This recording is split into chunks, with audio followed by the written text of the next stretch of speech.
એ નીચેનું મોઢું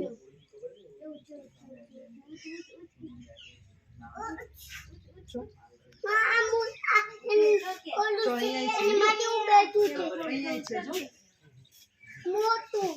हाँ बे से जो यहाँ ले जो પેલી જંગલોમાં છોડવા આવે ત્યાં જવાનું